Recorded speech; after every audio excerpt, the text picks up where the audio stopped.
Ce matin, en venant, je suis persuadé que chacun a mis sa main dans la poche pour dire combien j'ai comme argent. Est-ce que ça suffira pour le carburant pour aller? Est-ce que ça suffira pour payer pour entrer? Et quand il n'y en a pas, c'est Zaksoba ou Madame, pour c'est ça la finance. Et si Zaksoba ou Madame vous donne, c'est parce que dans ce que Zaksoba ou Madame a lui là, elle a dépensé une partie et elle a épargné une autre partie. Donc la finance fait partie de notre vie quotidienne. Chaque jour que Dieu fait, change-moi, finance-moi, donne-moi de l'argent, prête-moi de l'argent. C'est ça la réalité.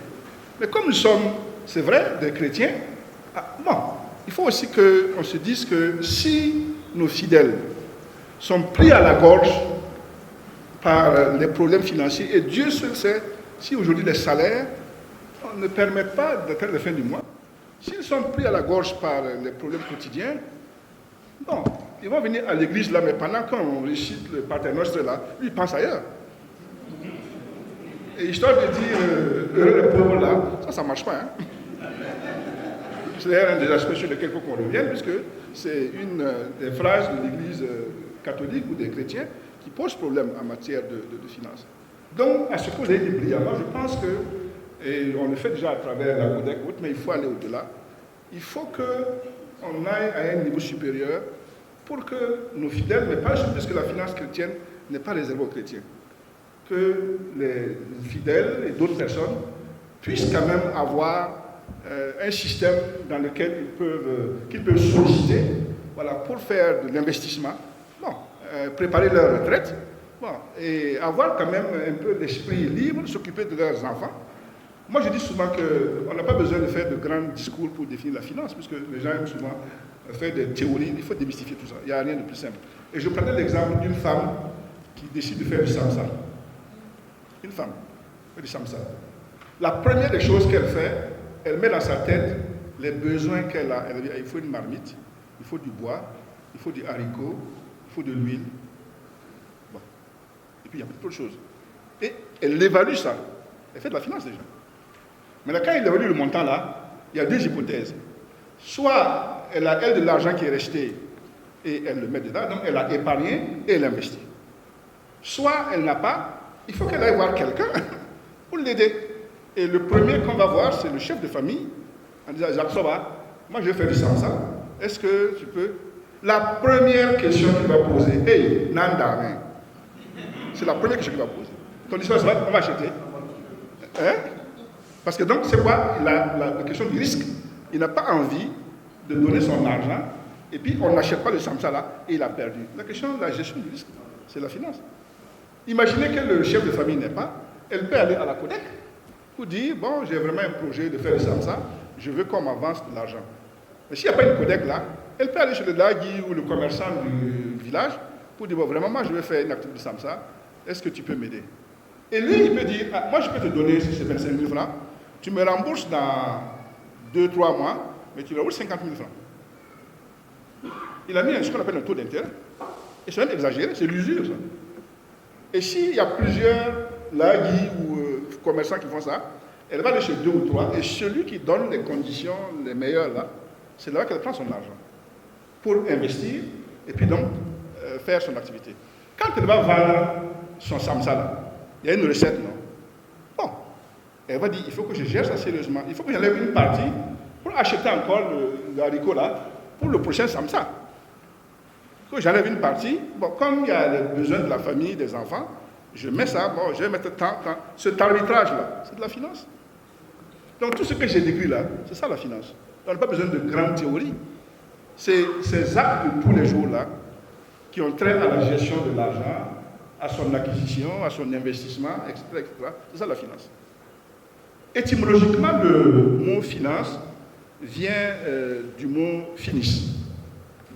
Et le mot finis, au début, désignait la fin de quelque chose, le terme d'une transaction.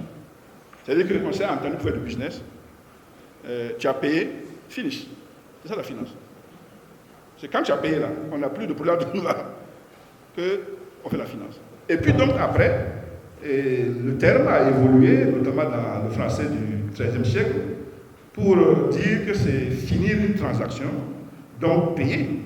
Et la finance donc désigne tout toutes les transactions qu'on a eu à faire avec donc d'autres agents pour pouvoir régler donc son affaire. Aristote, que vous connaissez, disait que, de manière très simple, mais ça c'est à l'époque, vous savez que ça a évolué, il disait que la finance est une activité qui consiste à fournir l'argent aux gens pour faire une activité économique. C'est ce que j'ai dit pour la femme qui fait le samsa. Parce qu'on a besoin, on n'a pas soif, il faut aller quelque part. Ou même si on en a aussi, on veut faire fructifier. J'ai dit une épargne, je veux acheter quelque chose, je veux construire une maison, donc j'investis.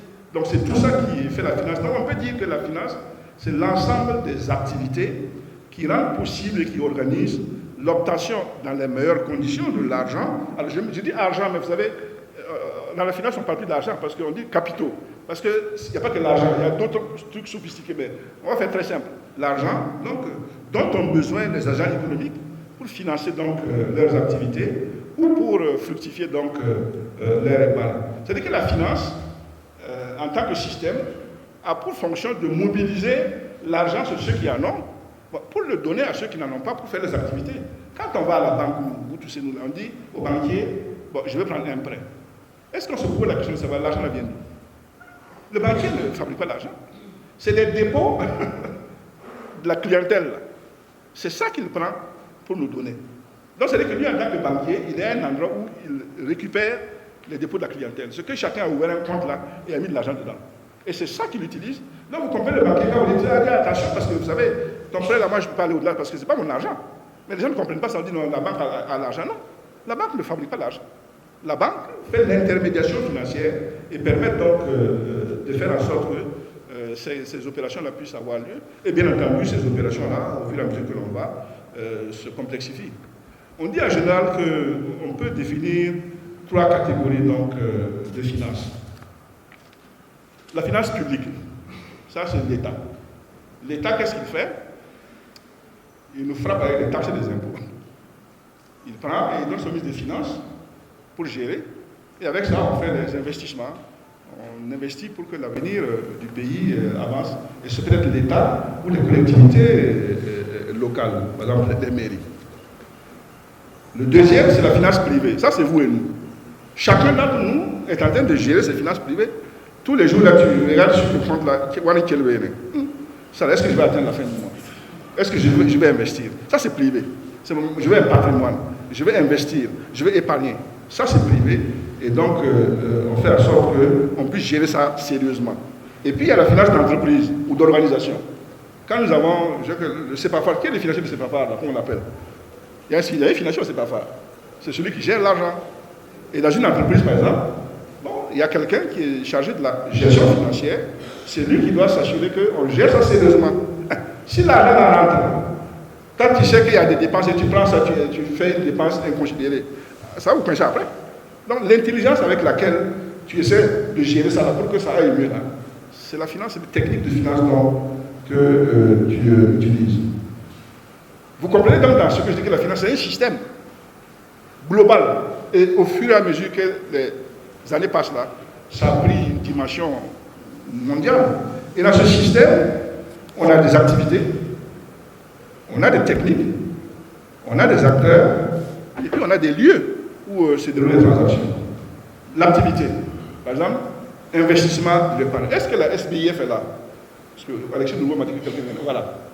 Lui, son rôle, c'est que si tu as un peu d'épargne, toi tu vas le voir lui, et lui il prend ça, il investit pour que ça produise.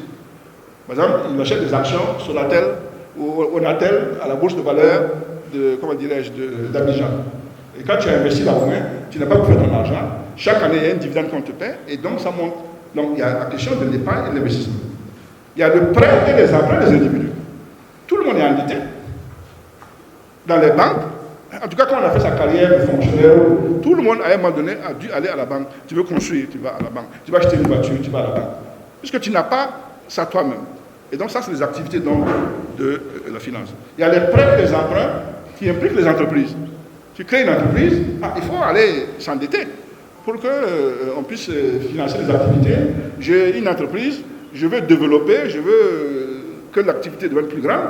Je n'ai pas l'argent, je n'ai pas assez, je veux voir le banquier, bon, tu me donnes comme ça, tous les mois je paye. C'est ça aussi la finance. C'est même les prêts et les emprunts des banques. Parce que les banques aussi, qui nous donnent l'argent là, et aussi vont emprunter. Ils vont se financer quelque part, dans des conditions qui sont illégales, et il faut que, par exemple, le taux d'intérêt auquel ils se financent là soit inférieur au taux d'intérêt auquel ils te donnent à toi. La différence, lui, il vit de ça. Parce qu'il faut payer les gens de la banque. Vous voyez, par exemple, ça c'est important. Il y a la gestion de la finance de l'État, comme j'ai dit tantôt. Il y a la gestion des ressources de la famille, comme j'ai dit. Il y a, par exemple, l'émission ou l'achat d'actions. Je parlais un peu de la SPIF. Tout ça, donc, ce sont des activités de la finance. Il y a l'émission ou l'achat d'obligations. Une action, c'est que quand une entreprise et que vous achetez une action, vous êtes propriétaire d'une partie de l'entreprise. Par exemple, si l'entreprise a émis 1000 actions, vous en prenez 300, donc vous êtes actionnaire, vous êtes propriétaire. Mais une obligation, c'est une dette que vous avez consentie à l'entreprise. Bon, une action vous donne droit à une partie du bénéfice à la fin. C'est pour ça que quand les gens sont actionnaires là, ils surveillent là. Bon, c'est comme à cette année-là, est-ce que ça va bien? Ah non, attention, on ne va pas s'entendre, hein, parce que même on a demandé ton dividende de Canaïbes, c'est la bagarre. Mais quand c'est une obligation, j'ai prêté l'argent à l'entreprise et il y a une rémunération à laquelle donc on s'est tenu, etc., etc., etc. La finance, avec ce que j'ai dit là, vous vous rendez compte que c'est un lieu de techniques les plus sophistiquées. Parce qu'au fil du temps, il y a toutes les techniques imaginables qui ont été créées. La plus basique des techniques, c'est ce qu'on appelle les mathématiques financières. Quand vous partez pour emprunter de l'argent à la banque, lui, il fait un taux d'amortissement. Et d'ailleurs, je discute avec quelqu'un qui vraiment ne comprend pas que lui, il a emprunté 20 millions. On dit c'est sur 5 ans. Donc, il y a moi, bon, c'est cela chaque année 4 millions, un peu plus. Je dis, c'est pas comme ça. Lui, il a un taux d'intérêt, c'est composé là. Il dit que ouais, c'est que le gars apprend. Mais c'est comme ça. Il y a un tableau d'amortissement qu'on fait. Et je l'ai montré comment on calcule. Il dit, ah, et oui, c'est comme ça, oui. Parce que pour lui, comme c'est 20 millions, et que je crois que c'est sur 5 ans, donc chaque année, c'est 4 millions. Bon, boum, un par fou. Non. Puisque quand tu prends les 20 millions là, il faut il y a un tu te pourroues. Donc tu comprends qu'il doit comprendre que c'est pas facile, il faut qu'il comprenne. Donc il y a des techniques sophistiquées, et là je reviendrai à ça après. Ça fait que la finance, c'est un peu dénaturé la finance, bon, qui est devenue un monstre froid. Dans la finance, il y a plein d'acteurs, comme j'ai dit. Il y a donc les particuliers, ça c'est vous et nous. Il y a les entreprises, ça ce sont les entreprises comme j'ai dit. Il y a l'État et les collectivités. Il y a les institutions de placement, SPIF. Il y a tous les intermédiaires financiers. Il y a les agences de notation. Agence de notation, c'est quelqu'un qui est assis, qui regarde ton entreprise là. Et lui, quand tu vas aller emprunter de l'argent à la banque, lui il dit, toi ton affaire là, moi c'est pas clair, je donne un ordre de 2 sur 5. Le banquier regarde ton affaire, c'est pas clair. L'agence de notation, comme la Standard & Poor's, Fitch et puis Moody's, on t'a noté, donc ta note n'est pas bien. Quand quelqu'un, un agent économique veut s'endetter, c'est le jugement de l'agence de notation là, que les gens regardent. Quand quelqu'un, par exemple, émet des actions, avant que les gens l'achètent là, on dit qu'est-ce que les agents de notation disent sur lui? Si c'est positif là, je prends parce que sinon, tu vas faire un investissement qui peut créer un problème. Une question que les gens posent souvent, quelle est la différence entre la finance et l'économie? L'économie d'un pays, c'est l'ensemble des activités qui conduisent à produire des richesses, des services et des biens. C'est ça, l'économie. Faire du samsa, cultiver, faire le taximan, etc. C'est l'ensemble de ce qu'on appelle l'économie d'un pays. Mais la finance, c'est une partie, mais d'ailleurs même c'est à partir de 1958 que la finance est devenue une sous-partie donc, de l'économie, et bizarrement, je vais revenir à ça après, quelques années après, elle est en train de partir. La finance, comme je dis là, c'est l'argent. L'argent qu'on doit trouver pour que l'économie ne marche pas. C'est là où les financiers... Parce que si vous voulez faire une activité aujourd'hui, vous allez beau avoir tous les attributs du monde, être gentil. Le problème auquel vous allez buter là, c'est l'argent. Il faut investir. Donc c'est incontournable. Et à ce moment-là, il faut que vous regardez ça. Et je dis ça pour montrer qu'il y a, comme je dis, des évolutions de la finance. Vous savez, normalement, comme disait Aristote là, la finance, c'est de trouver de l'argent pour l'économie. Mais c'est que la finance a pris son autonomie. Elle fait des choses qui n'ont rien à voir avec financer une économie. Je vais prendre un exemple, par exemple. Terre à terre. L'achat et la vente de devises, de dollars et de euros. Il y a des gens qui sont ici là. Quand ils se lèvent le matin, il y a des dollars que les gens lui demandent. et il y a des euros que les gens lui demandent. Donc lui, il achète des euros, et puis il vend aux gens, et il achète des dollars et il vend aux gens. Et ailleurs, les gens même jouent dollar-euro. C'est-à-dire qu'il y a des gens qui se font des fortunes immenses en jouant. Il va emprunter de l'argent, acheter des dollars posés. 1 mois, 2 mois, 3 mois. Ça va monter. Quand ça monte là, il vend. Lui là-haut, ce qu'il fait là, ça produit quelle chaussure ou quelle agriculture? C'est de la spéculation. Et c'est ça qui a amené le problème justement de la critique sur la finance, y compris par l'Église catholique. Elle s'est débridée, elle est devenue une finance spéculative. Et des gens sont assis à Wall Street, dans les grands marchés financiers là, ils font des choses qui n'ont rien à voir avec l'économie. L'argent est devenu une marchandise. Et ça, c'est la perversion donc, de la finance qui a amené tout un mouvement pour dire qu'il faut quand même de l'éthique. Ça, c'est pas possible. Et ce mouvement, il a été développé par tout un tas de penseurs, y compris les Nations Unies, qui ont dit vraiment, l'économie et la finance là-haut, si ce n'est pas pour que les gens soient bien, bon, si c'est pour que les acteurs là s'enrichissent là, il y a un problème. Donc on a créé ce qu'on appelle une finance éthique, dont il y a plusieurs composantes sur lesquelles je n'ai pas besoin de venir, qui dit par exemple, les questions par exemple de droits de l'homme. Est-ce que c'est normal que tu ailles mettre ton argent dans une entreprise où le patron là fait travailler des enfants, promet la prostitution des femmes, on va le voir un peu sur les sites où il fait. Non. Est-ce que c'est normal qu'on mette son argent dans une entreprise qui détruit l'environnement? Est-ce que Donc la finance éthique s'est développée et a prescrit un certain nombre de choses en disant il faut que la finance, quand les gens investissent là, il faut qu'ils regardent ça. Et aujourd'hui, il y a beaucoup de banques ou beaucoup d'individus, quand ils investissent, ils regardent ces aspects. Ce qu'on appelle ESG, environnement, social et gouvernance. Il y a des gens qui ont dit, moi je ne vais pas aller investir dans un pays où il y a un dictateur qui tue les gens. Je ne vais pas aller investir dans une entreprise qui détruit l'environnement. Par exemple, beaucoup d'entreprises financières sont sorties de tout ce qui est pétrole. Parce qu'ils estiment que les énergies fossiles, là, ce n'est pas bon pour le développement durable. Et ça, c'est les principes donc, de la finance éthique.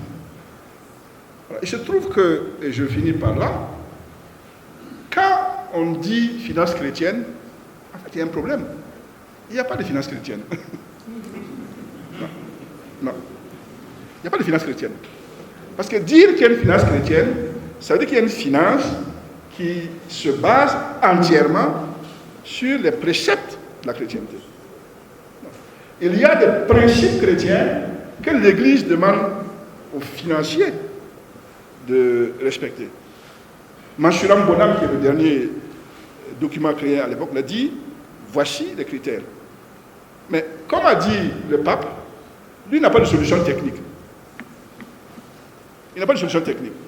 Et mais on en parlera au moment donc du débat, c'est la différence entre nous et la finance islamique. Parce que la finance islamique, elle, c'est un ensemble complet. Ça, c'est une finance religieuse. Puisqu'elle est basée sur la charia. Non seulement il y a les principes, mais il y a les produits. Par exemple, la Codec, avec tous les trucs que je vous dois, vous faites des prêts. Le maximum que vous pouvez faire, c'est de faire des prêts à taux réduit. Mais je sais que vous n'avez pas, par exemple, de produits chrétiens que l'on donne aux gens, qu'ils soient chrétiens ou pas. Donc la finance chrétienne est essentiellement une finance éthique et fait partie de la catégorie des finances éthiques. Elle n'est pas une finance religieuse, elle n'est pas une finance confessionnelle. Et il y a un débat, mais je sais que je sors un peu de mon domaine, puisqu'on va dire ici à la finance classique. Il y a un débat que les laïcs posent avec le clergé et le pape. Au sein du clergé à Rome, il y a une gêne pour dire que finance chrétienne. C'est parce qu'il n'y a pas de définition de la finance chrétienne. Non.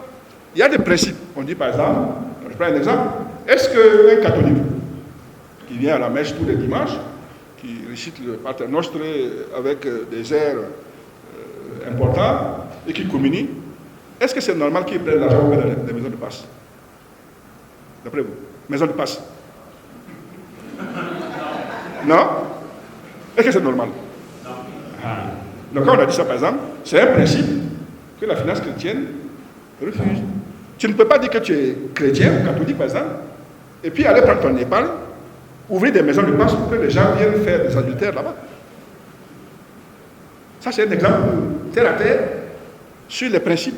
Et la finance chrétienne a aussi pris tous les principes de la finance éthique là, tels qu'ils ont été développés par les laïcs et par les Nations Unies, sur notamment le développement durable. Lorsqu'on passera au débat, je finis par là pour ne pas prendre la parole de manière indue. Mon appel sera qu'il faut qu'il y ait un travail fait au niveau de Rome. Il faut qu'on définisse la finance chrétienne. Et quand je définis là, il faut inventer des produits.